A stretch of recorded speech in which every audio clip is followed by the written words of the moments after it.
मैं एक शायरी बोलना था सर। क्या आप क्या बोलना चाहते हो? शायरी बोलना चाह रहे हैं। शायरी बोलना चाहते हो? माइक देना मेरे लिए। Yes sir. पक्का? हाँ, अब तो लीगल है।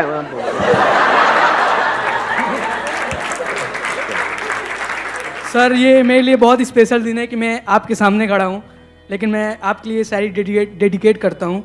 वो याद नहीं करते हम भुला नहीं सकते, वो हंस नहीं सकते हम रुला नहीं सकते, हमारे संदीप सर इतने महान हैं कि वो हम बता नहीं सकते और आप जता नहीं सकते। क्या बात है!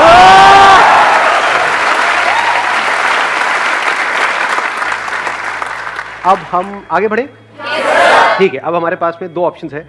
एक है हम Q&A सेशन करें, इसमें आप लोग अलग अलग क्वेश्चंस पूछेंगे, अलग अलग मैं जवाब दूंगा। दूसरा ऑप्शन ये है कि एक टॉपिक मैं आपको बताऊं जो आपकी एज ग्रुप के लिए बहुत रेलेवेंट है, उसी टॉपिक पे हम स्टिक रहें। तो कितने हैं Q&A वाले? वोटिंग कर लेते हैं। कितने हैं Q&A वाले जो चाहते हैं Q&A सेशन हो? 2 3 4 5 6। ठीक है। और कितने चाहते हैं कि एक टॉपिक हो उसी पे हम स्टिक रहें? ठीक है, तो उन 6 लोगों को मारो पीटो, उनको जो मर्जी, मेजॉरिटी विंस। सबसे इंपॉर्टेंट क्या है अभी आप लोगों की लाइफ में, इस एज ग्रुप में? करियर। और करियर में सक्सेसफुल होने के लिए क्या ऐसा है जिसको अच्छे से यूटिलाइज करना जरूरी है, जिसको अगर आप वेस्ट करते हो तो पूरी लाइफ है? टाइम। सही लग रहा है टॉपिक? कि हम अपने टाइम को अच्छे से यूज कैसे करें, टाइम को वेस्ट ना करें, क्योंकि अगर ये टाइम निकल गया तो गया। टाइम इंपॉर्टेंट है, ये हम सबको पता है, फिर भी हम अपने टाइम को वेस्ट करते रहते हैं, जाने अनजाने। ऐसा क्यों होता है? सबसे मेन रीज़न तो मुझे लगता है कि आजकल टेक्नोलॉजी जिसको ढंग से यूज़ नहीं करते हम, फॉर एग्जांपल इंस्टाग्राम और फिर यूट्यूब मतलब मेरी तरफ इशारा क्यों कर रहे हो? मतलब सिर्फ मैं ही टाइम खराब कर रहा हूँ आपका वहाँ पे? वो तो खराब नहीं होता ना, वहाँ यूटिलाइज हो रहा है। So what you are saying is कि एक जो सबसे बड़ा रीजन आ रहा है निकल करके, दैट इज टेक्नोलॉजी। यानी अगर टेक्नोलॉजी को भी और स्पेसिफिक किया जाए, सोशल मीडिया। ऐसा नहीं है कि हम मतलब टेक्नोलॉजी इन द सेंस कि मोबाइल पे अगर हम चाहें तो बहुत कुछ अच्छी चीजें भी पढ़ सकते हैं अपने करियर से रिलेटेड या और चीजों से, वो हम नहीं करते हैं। वो नहीं करते हैं, वेले काम करते हैं जिसका हमारे करियर से, हमारे ड्रीम से, गोल से कोई कनेक्शन नहीं है दूर दूर तक। And second is personal distractions, as we all know. सभी को पता है। वो मैं समझा नहीं क्या? Love life. हाँ, लव लाइफ समझ गया था मैं, वैसे ही देख रहा था कि आप क्या बोलोगे, कैसे एक्सप्रेस करोगे। Let's give a big hand for her. Thank you sir. नहीं। तो अब इसका क्या सोल्यूशन है इस प्रॉब्लम का, जो इन्होंने एक प्रॉब्लम बताई, सोशल मीडिया। तो सोशल मीडिया से हम कैसे बचें? Because it is addictive. कुछ स्टडीज हुई हैं जहां से निकल करके आ रहा है, it is as addictive as alcohol and tobacco. और ये कोई इल्यूजन नहीं है, ये कोई मेरी थ्योरी नहीं है, ये फैक्ट है। कितने लोग हैं सोशल मीडिया पे? और सिर्फ यहां पर नहीं, कितने लोग हैं, मतलब हजारों हैं, लाखों हैं, करोड़ों हैं, ये ऑलमोस्ट पूरी की पूरी दुनिया है, ऑलमोस्ट सब है। और कितने कितने घंटे वहां पर स्पेंड कर रहे हैं? मिनिमम 2 से 3 घंटे मिनिमम। अगर एवरेज भी बोलूं तो 3 घंटे। इस 3 घंटे की रिटर्न क्या है? जीरो है, माइनस में है। इस सच को देख पा रहे हो? क्यों मैं ये कह रहा हूं माइनस में है? जीरो होती तब भी कोई दिक्कत नहीं थी, मतलब जीरो का मतलब हो गया न्यूट्रल, ना कुछ आया ना गया। यहां पे आया कुछ भी नहीं, जा रहा है बहुत तेजी से। सिर्फ टाइम नहीं जा रहा है, और क्या जा रहा है साथ में? एनर्जी जा रही है। देख पा रहे हो? इसको यूज करने के बाद में 4-5 घंटे बाद क्या होता है? बहुत एनर्जी आ जाती है अंदर से, या थक जाते हो? आंखें थक जाती है या आंखों में एकदम एनर्जाइज हो जाती है? थक जाती है, बॉडी थक जाती है, हाथ यहां पे थक जाते हैं, नेक थक जाती है, बैक थक जाती है, दर्द होने लग जाता है, बॉडी स्टिफ हो जाती है। तो माइनस में है इसकी रिटर्न। पढ़ाई से हट रहे हो, जो भी करना चाहते हो वहां से हट रहे हो। ब्रेन आपकी क्या होती है ये सब देख करके, ये सब करके शार्प होती चली जाती है? माइंड शार्प हो जाता है या डल हो जाता है? बैठे रहो, मतलब दिमाग लगाने की जरूरत नहीं, देखते रहो, एक के बाद एक, एक के बाद एक, एक के बाद एक, कहीं का कहीं, कुछ का कुछ। तो इसका जो सोल्यूशन है, अगर ध्यान से आप समझ पाओगे, उसका सबसे पहला स्टेप है इस बात को समझना, जो बात मैं कह रहा हूं। और सिर्फ अभी नहीं समझना कि अभी ये वीडियो देख रहे हो तो समझ रहे हो, यहां पे बैठे हो तो समझ रहे हो। खुद अपने आप से ये क्वेश्चन पूछना बार बार कि मैं कर क्या रहा हूं। और इसका मेरा जो भी ड्रीम है, जहां पे भी मैं अपनी लाइफ को देखता हूं 5 साल बाद, उससे क्या कनेक्शन है? अगर मेरे सारे सेशंस का आप एसेंस निकालोगे वो है क्वेश्चनिंग, नॉट मोटिवेशन। बहुत सारे लोग मेरी वीडियोस को मोटिवेशन के लिए देखते हैं, बेवकूफ है वो लोग। फिर मेरी वीडियोस में या आप इंस्टाग्राम पे टाइम पास कर रहे हो, कोई फर्क नहीं है। मेरी वीडियोस भी मजे के लिए देख रहे हो या थोड़े चार्ज अप होने के लिए देख रहे हो, वहां भी मजे के लिए देख रहे हो, फर्क क्या रहा? मजा भी टेम्पररी, मोटिवेशन भी टेम्पररी। तो कब फायदा है मेरी वीडियोस देखने का? जब आप देखो and you go in a contemplative state. मतलब वीडियो देखने के बाद में वीडियो बंद किया और 10 मिनट के लिए या 20 मिनट के लिए या 1 घंटे के लिए बैठ करके अपने आप से क्वेश्चन पूछ रहे हो, कह रहे जो बंदा कह रहा है बात तो सही है, जो कह रहा है उसको मैं प्रैक्टिकली अपनी लाइफ में अप्लाई क्यों नहीं कर पा रहा हूं, क्यों नहीं कर पा रही हूं? सब जानते हुए भी मैं क्यों फंस रहा हूं? अगर इस तरह के आप क्वेश्चंस पूछने लग जाओगे तो जवाब मिलेंगे ना। अगर मैंने अपने आप से क्वेश्चन पूछे जिसके बेस पे मैंने आपको जवाब दिया और उसको आपने रट लिया, तो आप में और एक तोते में कोई फर्क नहीं है। पता आपको सब कुछ होगा, कर कुछ भी नहीं पा रहे हो। ये प्रॉब्लम आती है आप लोगों के साथ प्रैक्टिकली? नहीं आती है। बहुत लोग मेरे से क्वेश्चन पूछते हैं कि सर आपकी बातें सारी समझ तो आ जाती हैं लेकिन प्रैक्टिकली लाइफ में हम अप्लाई नहीं कर पाते। ऐसा क्यों है? क्योंकि वो मेरी बातें हैं, आपकी बातें नहीं है ना। आपकी बातें कैसे बनेंगी? उसका पहला स्टेप क्या है? क्वेश्चन पूछना। किससे क्वेश्चन पूछना? अपने आप से। दिन में कितने घंटे या कितने मिनट आप अपने आप से बैठ करके क्वेश्चनिंग करते हो? सच बोलो। जीरो। ये प्रॉब्लम की सारी जड़ है। क्वेश्चनिंग ही तो फर्क है आप में और एक जानवर में, एक गली के कुत्ते में और आप में फर्क क्या है? कभी सोचा है अपने आप से बैठ? थोड़ा कड़वा तो नहीं लग रहा? मैं कई बार बोलता तो हूं इतना स्ट्रांगली, मेरे को खुद को अजीब लग रहा होता है, लेकिन कई बार ये चीजें जरूरी होती है। सो अगर हम मिल करके क्वेश्चनिंग करें और सिर्फ यहां पर ना करें, इसके बाद भी करें, इसके बाद भी आप ये क्वेश्चनिंग करो, तब आपकी लाइफ का कंट्रोल आपके हाथ में आने लग जाएगा। ये बातें जो अभी हम कर रहे हैं ये थोड़ी देर तक याद रहेगी, उसके बाद में सब भूल भाल जाओगे। ये प्रैक्टिकल बात है।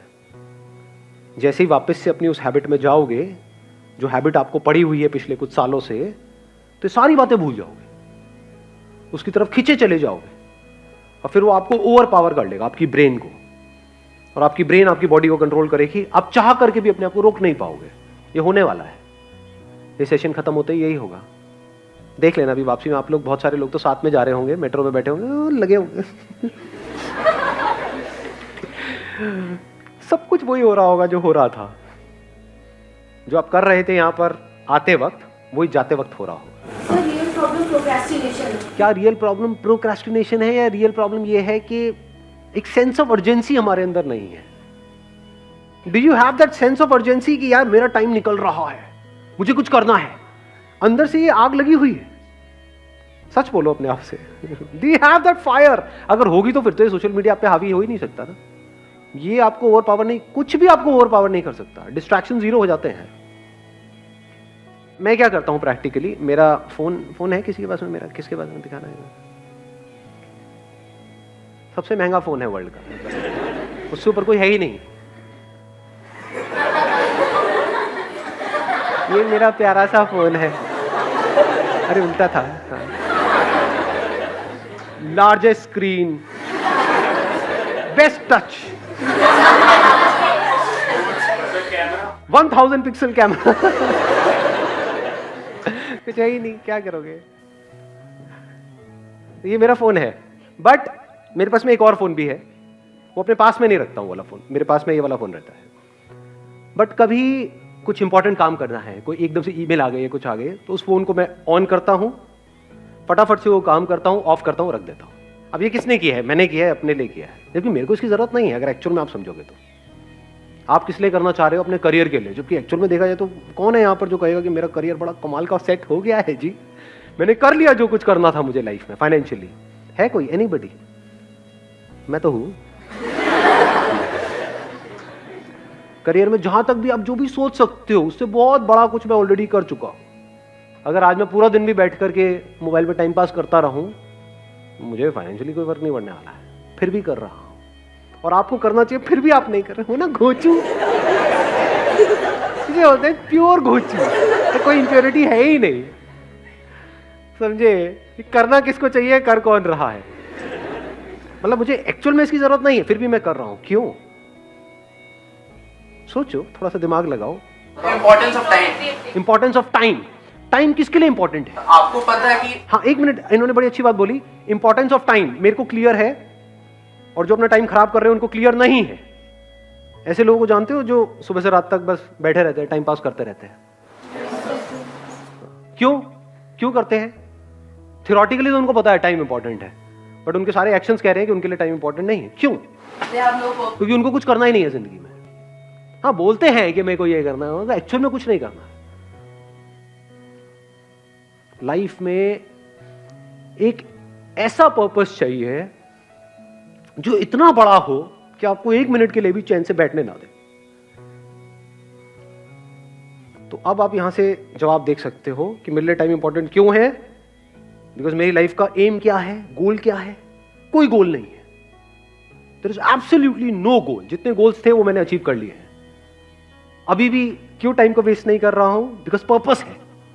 वो पर्पस क्या है कि इस इंसान होने का जो मतलब है, यानी I got this body, I got this brain, mind, this way of thinking, intellect, ये सब है ना, ये मेरे पास में है ना, इसकी जो हाईएस्ट पॉसिबिलिटी है उसको अचीव करना है मुझे। सर ये जो आपके क्वेश्चंस और ये सारी जो चीज़ें हैं, मतलब कि आप बढ़ चुके हैं आगे from financial freedom, you have achieved the financial freedom, उसके बाद आप ये सब सोच पा रहे हैं।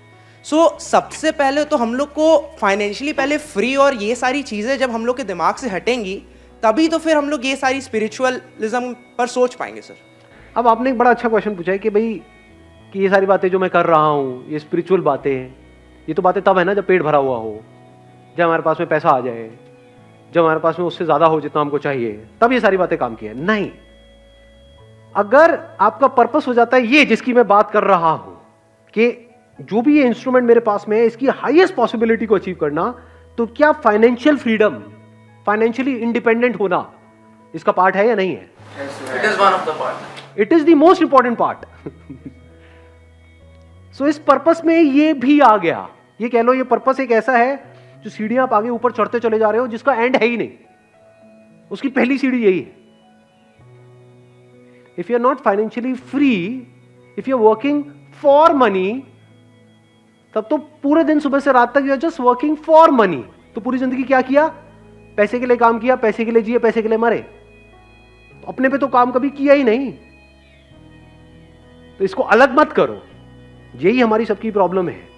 अभी हुआ क्या है, जिस तरह का हमारा एजुकेशन सिस्टम है, हमने इन दो चीजों को अलग अलग कर दिया है। यानी spirituality is nothing but understanding of life, understanding of how your brain works, how your body works. It is not the last step. यही प्रॉब्लम हुई है। अभी आप लोग क्या सोचते हो कि अभी हमारी एज है 18-19 साल, अभी क्या जरूरत है? ये पैर कब्र में लटके पड़े होंगे, 70 साल के हुए पड़े हैं, सुनाई दे नहीं रहा है, तब आगे कुछ चल रहा। हाँ, क्या बोल रहे हो? अरे क्या खत्म हो गया क्या? देखा ऐसे लोगों बैठे हुए, समझ आ रहा है उनको कुछ ना जी? तो understanding of life, understanding of yourself, understanding of your body, your mind, your intellect, understanding of how things work, हर चीज को बारीकी से समझ लेना कि अगर मैं ये काम कर रहा हूं तो इसकी वजह से क्या होने वाला है अगले 5 साल बाद। जो मैं बनने की सोच रहा हूं, वो जो लोग बन चुके हैं, क्या उनकी लाइफ बहुत कमाल की है? उनकी जिंदगी अगर झंड है तो मैं ये काम क्यों कर रहा हूं? मैं अपने 5 साल क्यों खराब करने वाला हूं? वहां पे दिमाग लगाना इंपॉर्टेंट है कि मैं एक्चुअल में फाइनेंशियली फ्री कैसे हूं। फाइनेंशियल फ्रीडम का मतलब क्या है कि आने वाले 10 साल बाद मैं फाइनेंशियली फ्री हो जाऊंगा या हो जाऊंगी, उसके बाद जिंदगी में कभी भी मैं पैसे के लिए काम नहीं करूंगा। ये हमारा गोल होता है, या होता है कि बस किसी तरीके से मेरे पास में इतना पैसा आ जाए कि वहां से ये हो जाए, उसके आगे हम सोचते ही नहीं है। बहुत छोटा सोचते हैं। बहुत छोटा सोचते हैं। मतलब उसमें एनर्जी कहां है, उसमें जान कहां है, उसमें पावर कहां है? तो जब गोल बनाना ही है इस एज में, तो ढंग का बनाओ ना। ढंग का गोल का मतलब क्या है ढंग का गोल? मैं कुछ ऐसा कर रहा हूं 10 साल बाद जो कोई करने की सपने में भी नहीं सोच सकता है। एनर्जी आई गोल से या नहीं आई? मजा आ रहा है गोल सुनने में? नहीं आ रहा है। तो जब ऐसे हम गोल सेट करते हैं तो एक तो नंबर 1 एनर्जी आ जाती है, और नंबर 2 अब आप टाइम वेस्ट कर ही नहीं सकते क्योंकि आपका गोल औरों के गोल से बहुत बड़ा है। गोल छोटा मोटा हो तो you can afford to waste time, you can afford to kill your time. अगर गोल बड़ा हो तो नॉट पॉसिबल जी, टाइम ही नहीं है। अब तो दिन में 1-1 मिनट इंपॉर्टेंट है। सर जो जॉब कर रहा है वो फाइनेंशियली फ्री कैसे होगा? क्यों नहीं हो सकता? अब ये भी एक बहुत बड़ा मिथ है कि जो जॉब कर रहा है वो फाइनेंशियली फ्री कैसे होगा। सुंदर पिचाई का नाम सुना है आपने? कितना कमाते हैं वो? 350 करोड़। 350 करोड़ पर मंथ या पर ईयर? जो भी है, कम नहीं है। 350 करोड़ कम होता है क्या?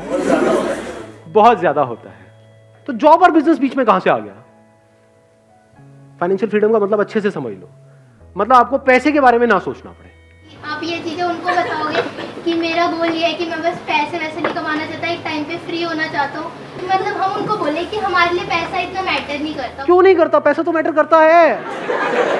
अरे यार ऐसे मत करो ना आप लोग, मतलब कैसे समझाऊं मैं आप लोगों को, मुझे समझ नहीं आता है। अरे पैसा बहुत मैटर करता है। फाइनेंशियल फ्रीडम का मतलब क्या है? कि आपके पास में बहुत पैसा है, तभी तो आप पैसे से फ्री हुए। आप एक काम कर रहे हो जहां पे आप महीने का 20,000 रुपए कमा रहे हो और आपके घर का रेंट है 25,000 रुपए, तो फाइनेंशियल फ्रीडम टट्टू।